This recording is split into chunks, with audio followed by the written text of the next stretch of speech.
Hi, everyone. Thank you for joining us today online on this yet another Risk Academy webinar. And today I'm joined by an amazing person, Francois Blouin, who is the Senior Manager, Risk Management, Culture and Transformation for the National Bank of Canada. And even your title talks a lot about risk culture. So we've wisely have selected the topic of risk culture to talk about today. But let's before we dwell into it, and I give the floor to you to share some of your amazing experiences. Let's quickly do the mic check. Can everybody see and hear us? If you can, while Francois is doing his introduction, sharing a little bit about himself, can you just put ++ in the comment section, and we'll be able to tell if you can see and hear us properly. So while we're waiting on the technology change, over to you, Francois. Can you tell us a little bit about your experience in risk and what brought you to the risk culture aspect of risk management? Actually, I'm in the business for about 20 years. If I had the bachelor years, because I've done a bachelor in hazard and risk management. So it was an interesting course, but doesn't exist anymore. That's kind of bad. But which is, can I just interrupt you for 1 second? Which is so, I mean, it's a complete coincidence because both of us are career risk managers. I also have an undergraduate. Yeah, and that degree also doesn't exist anymore, which kind of goes you like, what's going on? Sorry, I interrupted you. Yeah, but it's okay. And actually, what happened at this time is that the market was thinking that people with only a bachelor wasn't able to get on the at the right level to manage risk. So some of higher degrees, some of other school took some of the courses and make other program to bring it at another level, which is okay also. But if I look at all the people that has finished the same program as I have, everybody got a really nice job, and today are doing really well in risk management or other field if their career lead them to anything else. So I've been in the municipal area for a couple of years. I've done consulting also, and I'm at the bank since 2007. I've been in the risk management sector since the beginning. I've done business continuity and financial crisis management, and since March 2017, I'm now a senior manager, culture and transformation. And what does that involve? Culture and transformation. And I mean, this is ultimately the topic of our webinar today. And I think the fundamental idea is, and I know we've briefly discussed this before, but to me, risk culture is like a million little droplets into somebody's brain, where it's highly unlikely that a single massive event or initiative will change the world, but a lot of very small things do influence people's behavior and do change people's perspective to risk and help them become better risk-adjusted decision makers. So the purpose of today really is to share, to share as many as physically possible to fit in our time frame. What are those little droplets? Like, what are some of the amazing things that you've been doing? And I really like the way you are describing it, because it's really a million of things that we need to do, because it's never over. The first mistake I've made at the beginning was to take that as a deliverable, and it's not. It's a journey. Business is evolving, risks are evolving, environment is evolving, so as the culture. So it's a never-ending story to which you have to be prepared, and you need to spread droplets every day and so on. So it's interesting that we are talking about culture today, because it's been studied for decades by now, and maybe the fact that people are still struggling, and maybe what I can add is the link between risk management and culture has been demonstrated for about 20 years ago, and maybe more than that. Maybe the fact that it's kind of as human being, maybe as complex as they can be, culture is the same. So it's not a simple concept to understand. And I guess that the biggest challenge that people are facing is to try to go deeper than the sole awareness of risk savviness and the risk savvy values, and go work behaviors. That I guess that's the biggest issue that people are facing, especially by now. In the level of the cycle, of the economic cycle in which we are. So we're at maturity and we are all looking to the downturn. It's important to develop and to strive for long-term relationship with people. So to develop long-term relationship with your clients, with your employee, and make sure that you are doing a difference, especially for a bank in Canada. We are not that much, but we need to make sure that we are making a difference and have a positive impact on the community. So for that, behavior must include rigorous risk management. And that's where we are looking by now at National Bank of Canada, the behaviors. And that's the hardest part of the culture on which you may want to make a difference. So as I was saying, my first mistake was to take that as a deliverable. Once by chance, it happens at the beginning, and we've discovered the fact that it was a mistake early in the process. So having a step back and understanding that it's a journey, at that moment you need to be really aware that risk management must keep its head out of the water. You must look everywhere for the moment to hit your organization if you want it to work. For us, the star got aligned a couple of years ago. It was three main things that came to my ear and told me that we need to push and we needed to give a shot on the culture. So first, we're really lucky in Canada. The regulators are really sound, and they are worried about the culture and the risk culture. So at one moment we've heard their worries about our culture, and of course we've seen in the market many of other financial institutions got hit in Australia, in the United States, because of the behavior of some of their employees and some of the executives. So that at that moment the Canadian regulator were kind of worried. Then our CEO publicly said, and that's one is really cool for a risk manager.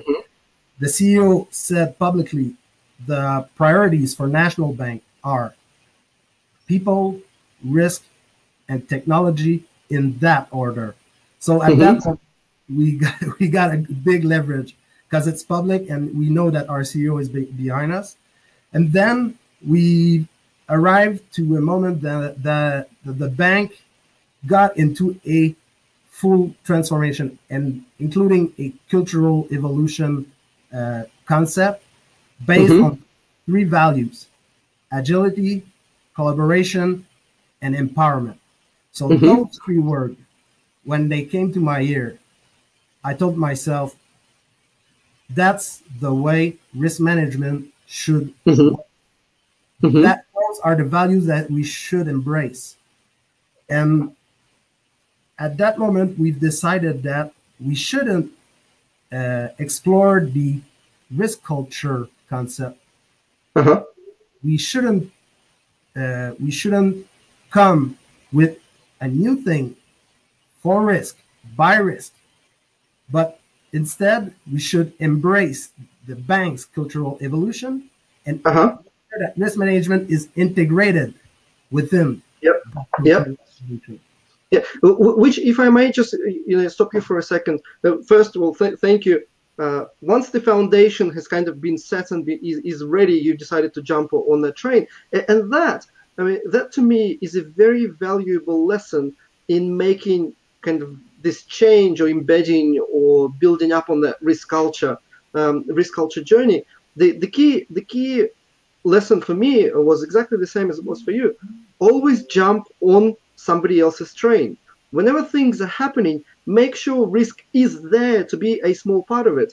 Whenever there's a meeting happening, make sure risk is there to kind of to add a little risk flavor to the event. Whenever there's a session, add a risk flavor to that as well. Whenever there's a document being published, make sure the word risk is highlighted there. So I mean that's your tip number one, which I want people to kind of to really pay attention to. Whenever somebody is driving a train in the business, you don't have to be the kind of the musketeer yourself, making all the changes. All you have to do is look around, find somebody else's train, jump on it, become friends, and do something useful together. What else did you decide to do? At that moment, our strategy wasn't to change the bank's culture, and that's really interesting. Our strategy was to work on risk management, resources mindset, and on our own processes to show the rest of the bank that we were part of that transformation, to show the bank that we are with them, we are partners, and we knew that some things must change if we want risk management to integrate the cultural evolution of the bank. So we're not saying changing the what or the why. We are saying that we will be changing the how, and that's really important. So we looked at what was the main issues in the relationship with the business and risk management. So most of the time, policies were too complex. Reports weren't pertinent enough. And on that one, I will hit you a bit because I know that you're not a big fan of the three line of defense concept. But for us, it's a matter of relationship, because the organization is that big. We cannot look at the risk just at one level. And if we are able to develop and make sure that the people are at the right position to protect the franchise and to work together, the first, the second, and the third, we are able to make it effective and efficient, that concept can really be strong. Because at the end of the day, the objective of everybody are the same. We want the good trade to go fast, and we want the bad trade to be stopped fast. So at the end of the day, it's the same objective. Yeah. So if I can pull the second key takeaway from what you're saying is that whenever building a culture, it's just like we're saying, it should start from tone from the top. But in reality, before there's tone at the top, before the CEO, there are miracles. And I can resonate so much with what you're saying, because I had exactly the same miracle where I was brought into the company, into the sovereign fund as the head of risk, in response to the CEO deciding, well, actually, I want to pay more attention to risk. And he said at the annual board meeting that my key successes in year 2013, I think it was, my key successes were we've established internal audits, and I'm happy with internal audit. We've established risk, and I'm happy with how risk is going. So, miracles do happen.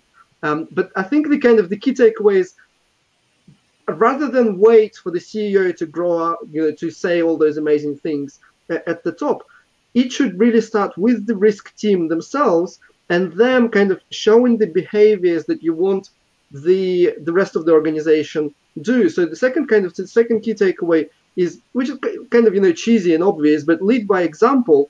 And there's actually probably a large connotation behind that. It's not that easy. You have to realize that it's all about business decision making. It's all about making better, quicker decision making with risks in mind. It's not about having a risk management framework which is aligned with some of the legislation or some of the international standards. That's always secondary. The first objective is always about making business make better and quicker decisions. So changing the mentality within the risk team. And again, it sounds very cheesy and obvious, but it's actually about sitting down with your risk team colleagues and having those discussions on a regular basis, because not everybody thinks that. I still have risk managers arguing whether,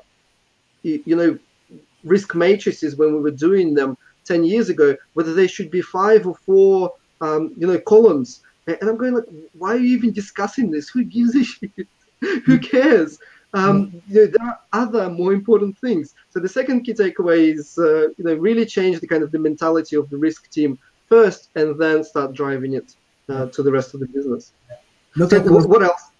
You need to look at your belly button before you tell people what to do, of course. And then when you were talking about droplets, one of our main and most effective droplet was the fact that we've worked out loud. We were giving visibility to everything we were doing to transform ourselves. So that's really important. People must know that you are striving to keep in touch with them, that you are part of the game. That was our main preoccupation. Beside that, what we can I actually just stop you on that one, because again, this is gold, and I hope this more people watch this recording, because again, exactly the same tricks I've tried to use is make it for some bizarre reason. I mean, people are different, I guess. Some are extroverts, some are introverts. Many risk managers, for some strange reason, choose to keep things private. They choose to do their methodologies, they choose to do their templates, the reports, the logic that they use, and then they somehow kind of send it to the rest of the business saying, this is what we've selected, approve it or not approve it. I've done literally the opposite. I had like 5 different methodologies for different funds and private equity and venture capital investments. And while I always drafted everything, and I knew where it was needed to go, I sent all the financial risks sections and text to the finance team. I sent all the legal sections to the legal team. I made sure that they've contributed at the very beginning, and they saw exactly what I was doing. They knew where it was where it was going. Even the other kind of droplet that worked amazingly for me is I've established a risk committee, which, by the way, one of the most embarrassing lessons I've ever learned in my life. People made me make a risk committee. I was against it because I thought, well, what a rubbish idea where people just get together every quarter to talk about risk. It will be such a tick the box exercise. But in reality, having a network where I've made sure all the directors were present there, and having a forum where you could just transparently discuss everything that you're planning to do, it was actually turned out to be amazing. I mean, I was proven wrong that actually risk committees, even though technically in my speak it's risk management 1, risk committees work amazingly. Apparently, who knew? That's one of our motto. Having the right people talking about risk at the right level, it's always a win-win situation, and especially because National Bank of Canada is kind of small if we compare with all the other big banks in Canada, the 5 others.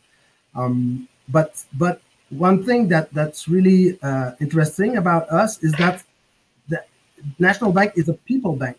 So as much as you know the right people, as you know to whom you should talk about that kind of risk, and make sure that everybody understands all the risk, what's the impact of all the risk put together on the business. It's kind of easy for us because we're kind of small, but it has so much value. So now we are not speaking only about reports that are looking backdated information. We are talking about what could happen, what would be the impact, what we want to do, what are the decisions we want to make. So that, for me, that's the one of the key. Yep. Maybe sorry, just for a second, and I apologize. I will constantly be interrupting. Okay. The third point, and I'm doing all the good work. I will be writing those those points that we discussed, and then we'll publish it so people don't have to write it down. But the third point was, make sure you engage business and be very transparent about the things that you do. For example, as a general rule, whenever I was integrating in risk management principles into a business process, I always went in 3 stages. Stage number 1 was I always created like a 3-slide PowerPoint, which was the concept. I literally had like the concept for every single business process where I was integrating. And the concept was just pictures of, this is the things that we propose. So I would present that at the risk committee, I would present that at the investment committee, I would present it to the rest of the executives. And then people kind of had an opportunity to contribute. They knew what was happening. Then the second stage was rewriting the business policy guideline or procedure. So rewriting the investment guidelines, rewriting the budgeting procedure, rewriting the procurement procedure, and so on. And then the third stage was always doing some training to all the key stakeholders saying, this is what we've rewritten. So the lesson number 3 in our discussion is make sure that you kind of, you keep the business along the way with the journey. Don't just, mastermind this amazing methodology that nobody has ever heard about and then just bombard the business saying, well, this is what we're doing. Especially in risk management too. Like when you're actually trying to integrate into somebody else's business process, well, that person has to be very much part of that journey. So what else? I've interrupted you. What else? That's okay. I think that's important that you keep all those things highlighted, so we can, the people that will listen to us afterward can really see what's going on here. Another main thing that we've done, and what's interesting is that most of risk managers are used to that kind of thing. When it comes to deploy a new risk management framework in an organization where there was not any risk management framework, you need to have the key factors that we all know that that we are always repeating. Have the buy-in of the upper management. Put in place a champion. Make sure that you have a communication and communication network and tools to make sure that information will go through your structure. So we've put also that in place. So I guess that's the main base of an integration of risk management within the cultural evolution. So what does it look like? What you've just described? What is it? Is that a document? Is that? No. Actually, we made sure that every risk management executive were behind us with our strategy, and then we make sure that all the business units were involved, knew where we were going. As I was saying, we were working in cloud. They knew that we were transforming ourselves for them, with them. So for that, you need to have someone who's taking charge of everything. You need to have someone who's managing the different communities, managing the different communication networks. Because if you don't put anybody on that, if you don't have someone that's taking charge of the culture, it will be on top of everything for somebody somewhere. But do this person will have the full legitimacy to do his job. I don't know. So on my side, I've proposed a mandate with regards to culture and transformation, and it was accepted, and then I was able to do my job as best as I can. And another thing that we've done is we've decided to use all things that was turning around the transformation. So the transformation at the bank was bringing new language. So we've decided to use that language. So most of the initiatives were now run in an agile Scrum methodology. So we've decided that every initiative within risk management, even though they were soft and they were not related to IT, we've decided to adapt the Scrum agile methodology to our reality. So we were talking the same language, and when it comes to culture, it's really, really important. Also, we've decided to embrace the cultural evolution principles that was provided by the bank. So we've embraced it, and we made sure that the people in risk management were using it. So it was showing that we were part of it. So it gave visibility to risk management. It gave more credibility, and on that point, we were really happy on the way it turned. And then after that, Go on. Let me kind of summarize that point, because again, this is and the thing with risk culture in general, I think is we've been doing this for so long, is that like there's very few fundamental groundbreaking ideas. Like, it has been done and researched and written about for ages, exactly as you said. I mean, the whole study of risk perception is like 50 years. The whole study of how human brain works and how we identify, analyze, and deal with risks when we're making decisions. And to everyone who's hearing this for the first time, just Google risk perception. There's a whole page on Wikipedia with all the scientific research behind why humans are not that good, inherently not that good at understanding, measuring, and dealing with risks in their in their life.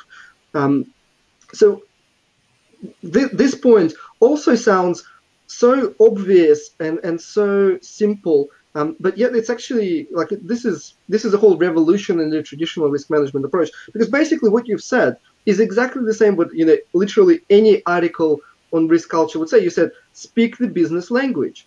I mean, that's obvious, but in reality, this is so difficult to do, because I was in a sovereign fund, which was basically a huge private equity fund, and our business was speaking in language of fair value, which is your NPV of an investment, IRRs, which is the expected return on investment, and liquidity, or the cash flow forecasts for the business.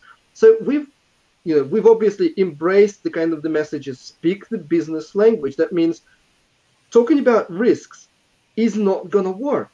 So we actually started talking about saying that the fair value of this project is not 100 million as you claim, but it's actually somewhere in the range of 60 to 90 with a 95% confidence interval. So we started talking about the same metrics that the business was using for decision making, adjusted for risk.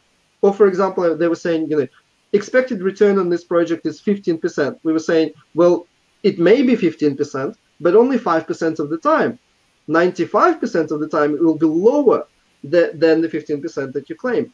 Or they were talking about, we need positive cash flow, and we would say, well, actually, there is a high chance, and when we say high, it was 30-something%.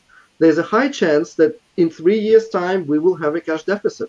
So we've completely changed our conversation from risks to whatever the business is. So it's very simple to say, speak the business language, but it's actually very difficult to mentally break away from our traditional approach, because we did not talk about, there are 5 high risks, or these risks need to be mitigated. That language pretty much disappeared from our vocabulary.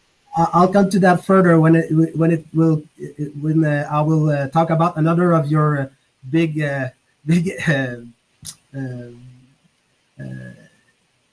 one of your favorite topic when it will come to risk appetite framework. I'll bring you something interesting on that. So that was the main basis of our cultural integration. So the integration of risk management within the cultural evolution of the bank. And then we were able to put in place the standard tools that everybody used to put in place when it comes to culture. So we've developed a centralized platform on which we are giving access to all the content related, the training content related to risk management. So at that place, expert and content owners are able to put on their training. They are also able to get some training to avoid reinventing the wheel every time.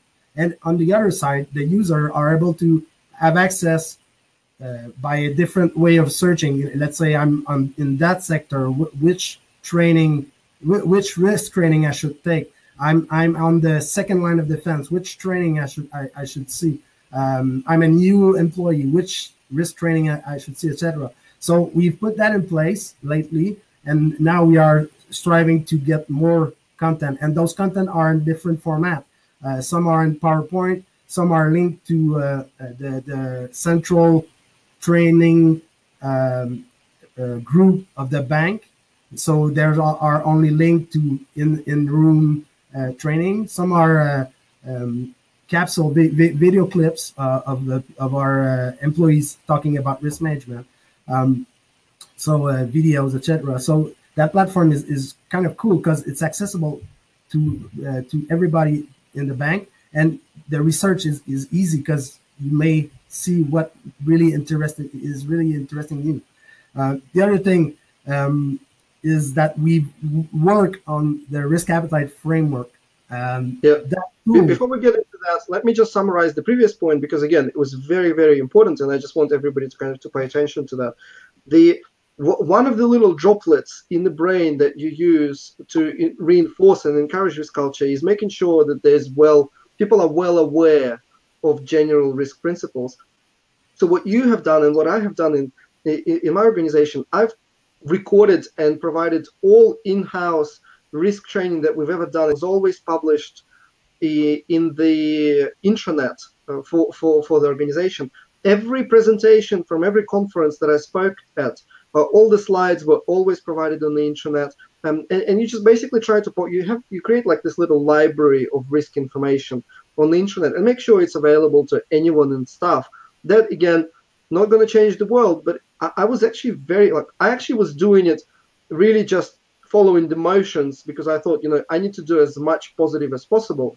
And I was super surprised when new people started joining the company a year later, 2 years later, and they were calling me saying, "Oh, we've just watched your training, and we've read some of the documents on the internet. Can we meet and talk about risk?" And that was very surprising and kind of unexpected for me. But so I think that's the key message with culture: is you never know what will kind of skyrocket, go viral. Exactly. And what's interesting about that platform also is that the people can access directly to the experts that are related to the content. That's really cool because, as you were saying, it brings conversation between people instead of just having the content. So maybe the last thing with regards to standard tools, it's a risk appetite framework. Usually that tool is, again, for risk, by risk.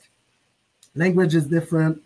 But for us, we wanted to make it as clear and simple as possible. So employees, when they are facing a decision, when they are in a position of making a decision, they only have simple principle in head, easy to remember, and then it's easier for them to make decisions. So by now, our risk appetite framework is only 3 principles.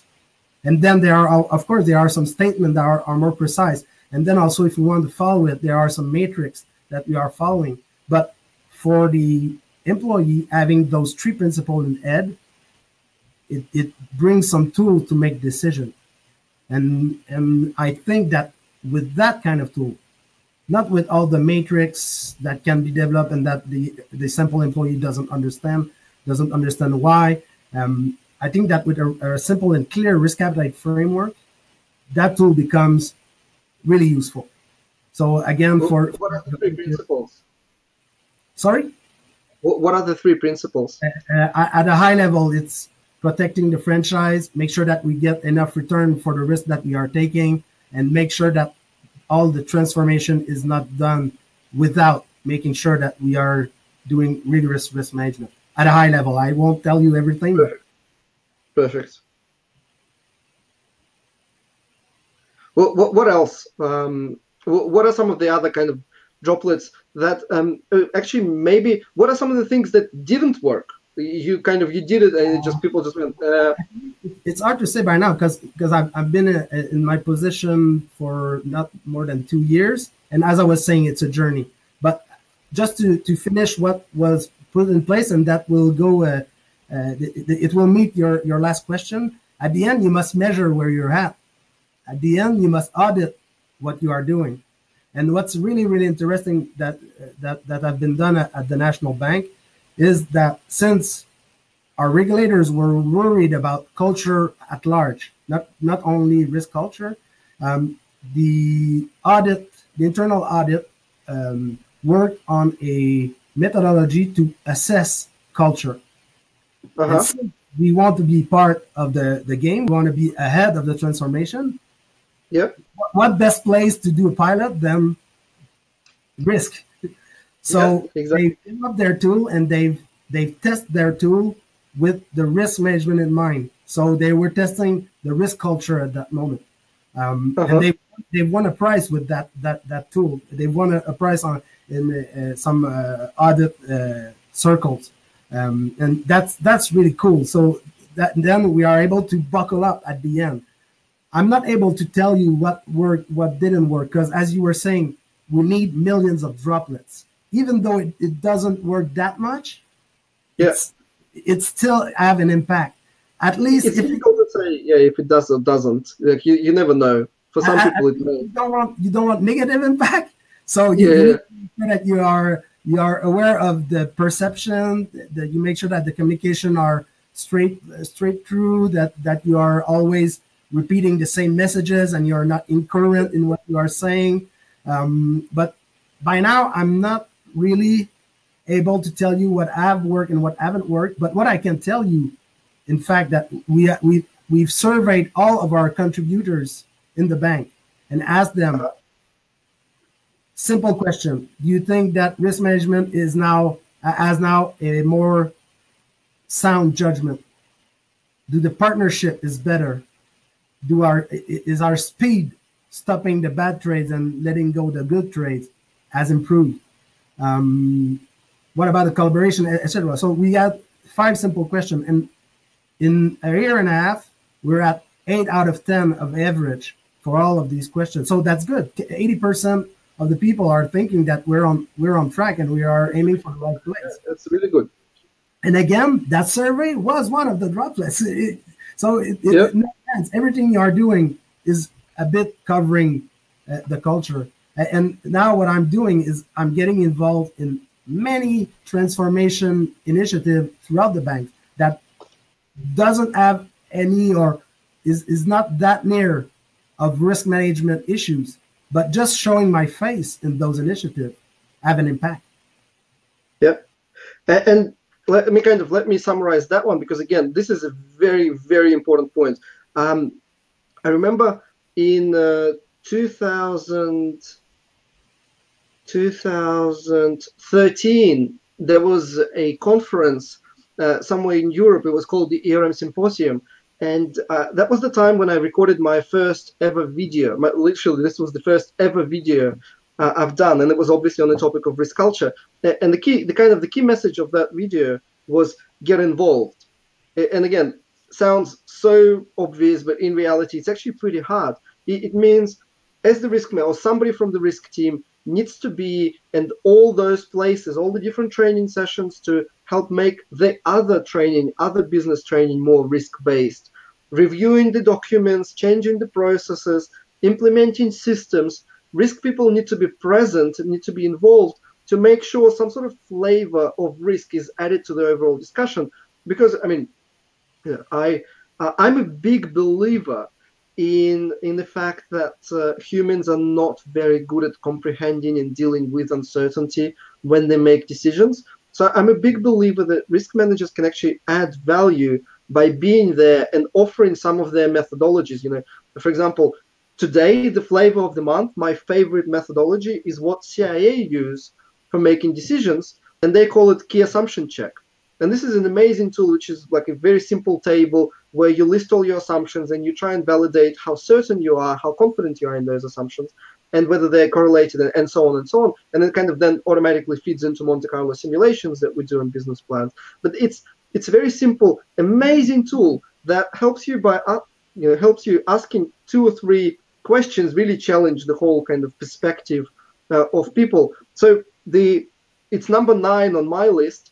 The point number 9 is get involved in different activities, not necessarily related to risk, because there is a huge benefit that risk can potentially bring.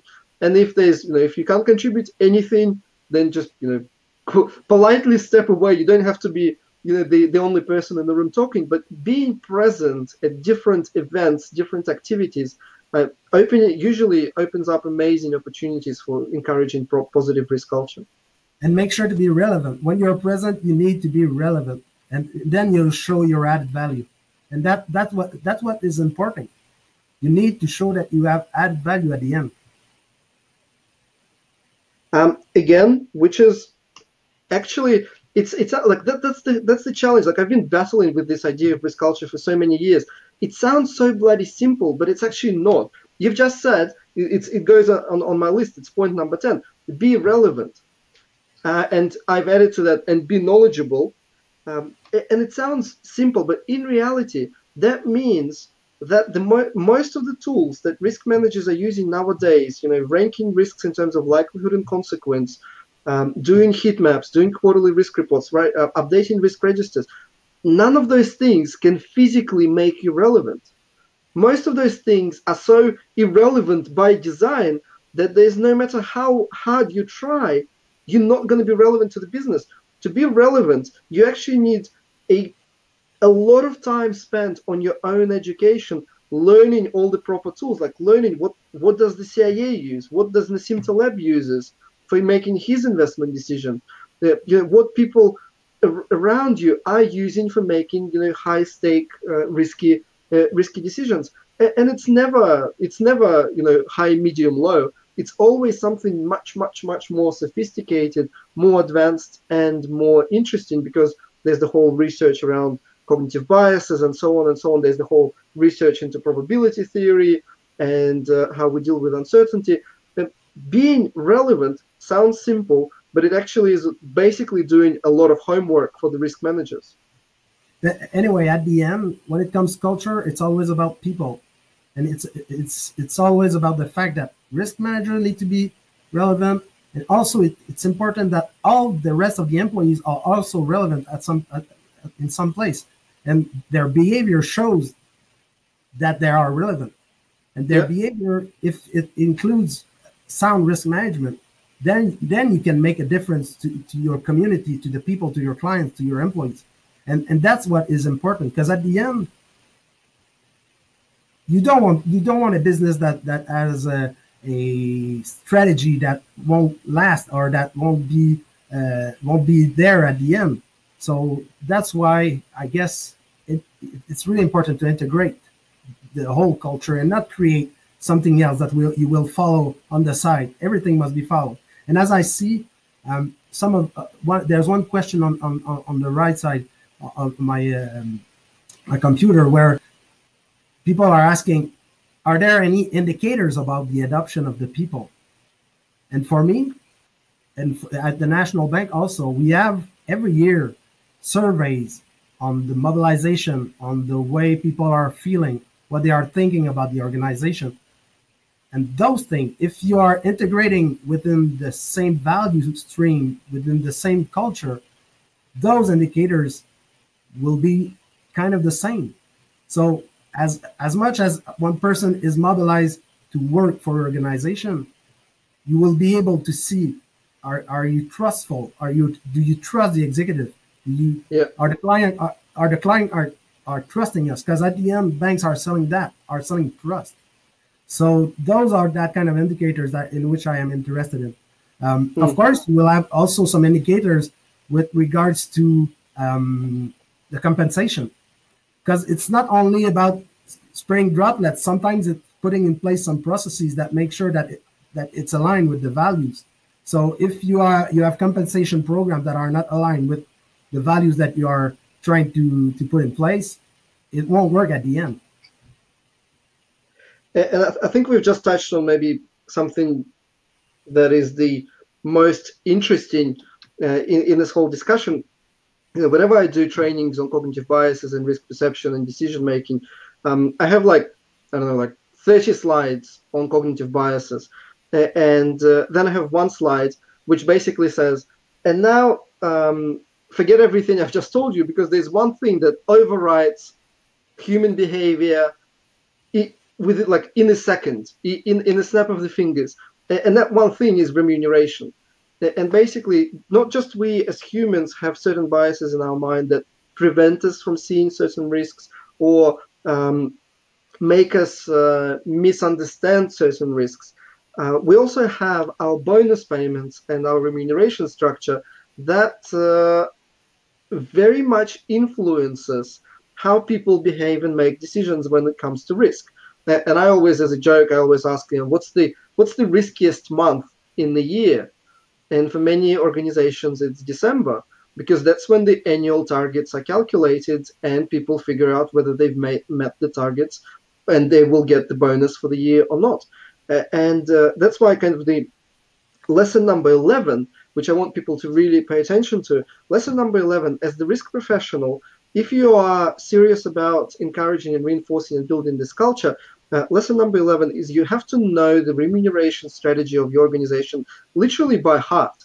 You need to understand the formula, how the bonuses are calculated, because that little formula, and there will be a number of different formulas for different business units, those little formulas impact how people make decisions more than everything you can possibly do. So you really want to be friends with HR to make sure the formula is not pushing people towards ridiculous risk taking for the sake of bonus payments, because most of the time it is.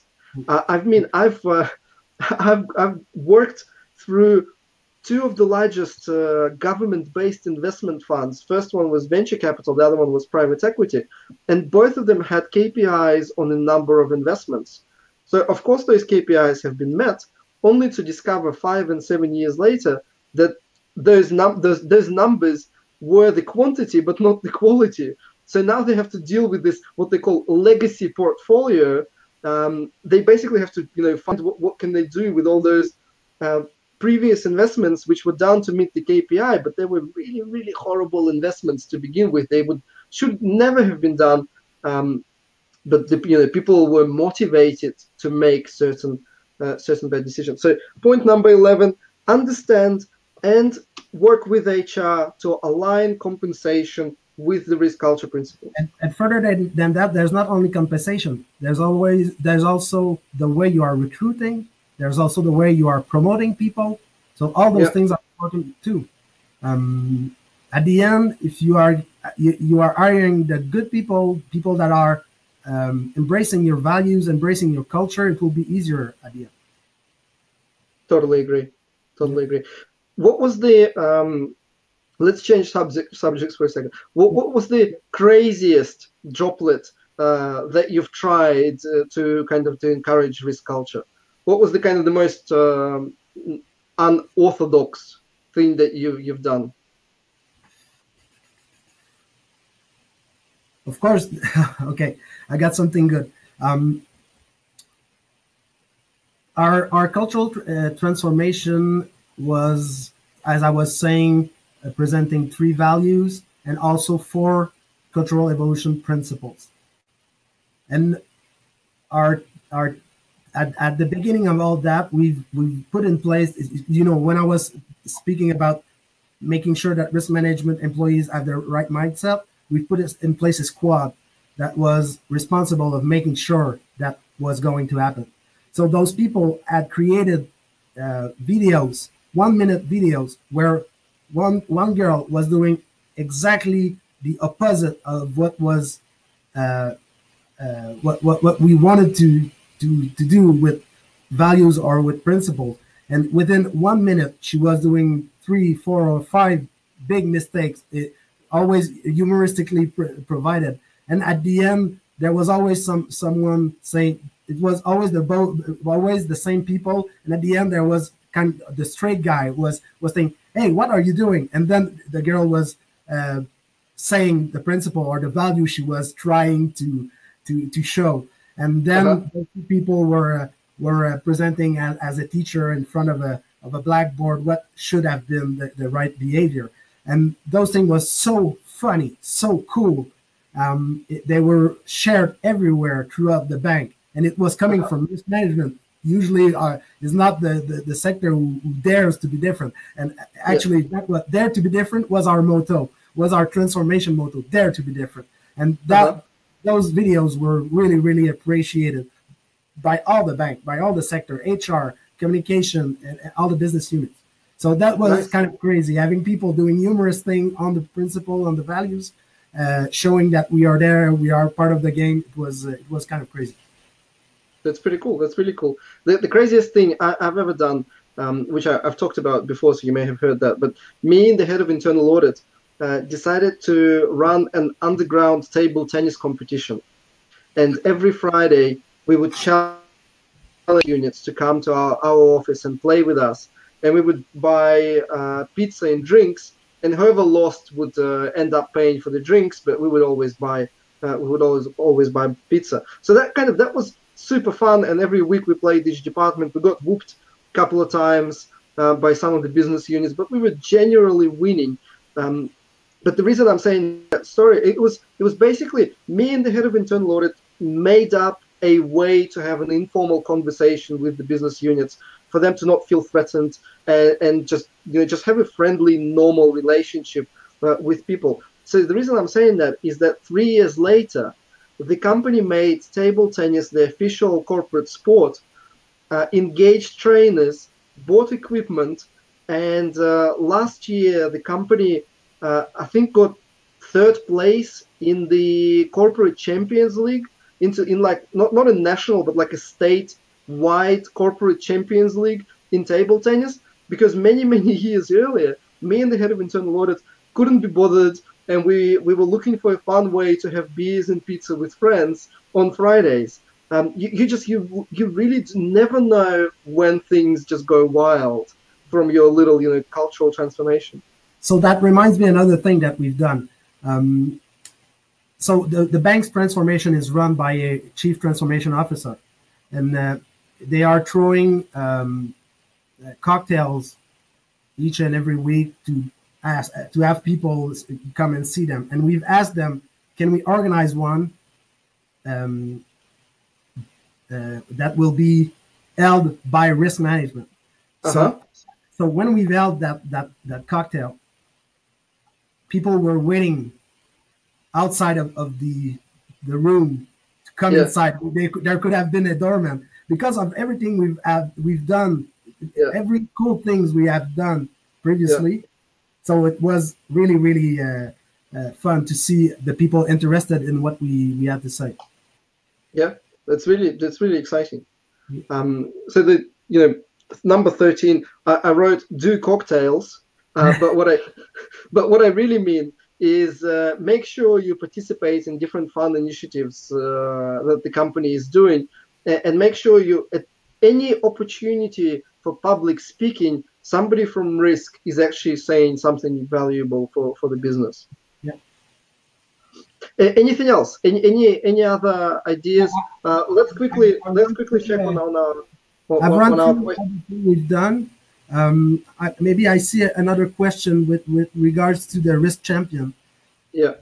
For me, there should be risk champion everywhere. When I was talking about a champion for cultural evolution and risk culture, it's just because that's something that was hard to put in place, and we wanted to make it happen.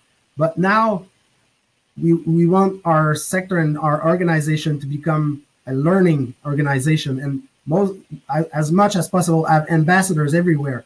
But at the beginning, of course, you need someone somewhere, and it depends how your structure. What is the role? Here the question is with regard could it be an internal audit? Maybe, I don't know. I don't know the way it's running. I don't know what is the role of internal audit within your organization. Today, as I'm speaking, we are working very near first, second, and third line. So it could have come from them, but we are always working together. So it doesn't matter where the person is, because the matter is risk management is not where it is positioned. But it depends on the maturity of your organization also, I guess. Yeah. Show us your cup. Yeah. So that cup was made by the culture squad that I've told you before. So it was a way to show that we were embracing the cultural evolution. So in French, culturiste is a kind of a game word with the fact that people that are training, that are doing weightlifting are called culturistes in French. But now here we are talking about the culturiste. So it's kind of interesting because we got a strong arm, and you have the hashtag Dare to be Different also under that. That's so really amazing. Those are still some droplets. Yeah. And at the end of the day, it's really a matter of, I think with the whole risk culture, It's about understanding that miracles happen, but they happen very rarely. And people are not going to just start loving risk discussions by themselves. You really have to kind of nudge them a little bit towards risk understanding and appreciating of uncertainty when making decisions. And business schools don't teach risk management as part of their decision making, and bachelor degrees and master's degrees don't really teach good risk-based decision making either. So it's people come to the workplace, they're established professionals, but they really lack that competency in understanding uncertainty when making decisions. So it's your job to help them. So I think the key takeaway is you really have to make a conscious effort to change risk culture within the organization. For example, when I had my little annual plan of work, I always had a separate chapter or section on transforming risk culture. So there was always, we will fulfill the regulatory requirements, we will integrate into decision making, but then we would also do like a separate set of activities, which were millions little droplets into the brain, that is dedicated to risk culture. And once you make that conscious effort, then I think we've discussed a number of really good ideas on how to change human behavior. The one thing that we've touched on that to me personally was the biggest, I think it was the biggest turning point on when people's culture started changing, is when I stopped using my own risk management framework documents and I started putting my risk information, my risk methodologies into other people's procedures and guidelines. So for example, when I rewrote the way investments were done, when I basically opened the investment guideline and said, well, actually, you will not be able to present your investment proposal before the investment committee unless you do the risk analysis and include the risk analysis into the investment package. You will not be able to present your investment proposal to the board of directors unless you follow the methodology attachment 17.1, which described how you analyze risks.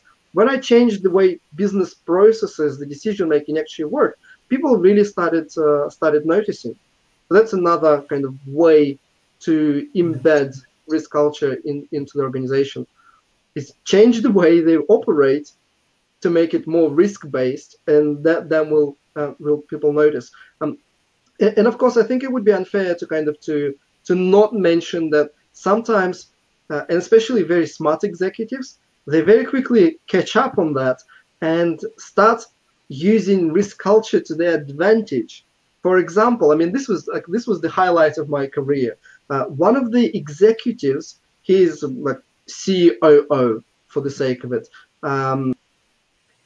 He came up with the term which he called derisking. Derisking to him meant this KPI that came from government intuitively looks unachievable.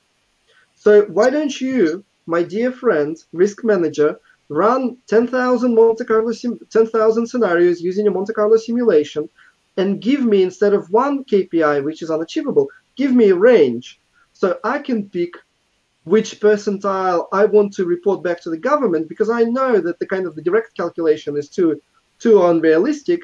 So I want more flexibility. Give me the flexibility, which is really kind of gaming the system, and it's probably kind of the other side of the moon of risk culture, when people actually figure out how to game the system using risk management. But in truth, in 14 years in risk, I've only met one person two people who have ever figured out to do that, and they were the smartest people I've ever met in my life. So for the rest of us, there's still a lot of work to do. Alex, I will have to leave you because I got another appointment soon. Don't know if you have anything else to add. I don't see any more question on the side. So it was really a pleasure to speak with you today. We've met in Montreal a couple of weeks ago, and I was excited to have a chat with you on your webcast. So I thank you very much, and I want to thank everybody who was listening live. That was a pleasure having that conversation. Thank you. Thanks, Francois. Okay, so it's the way you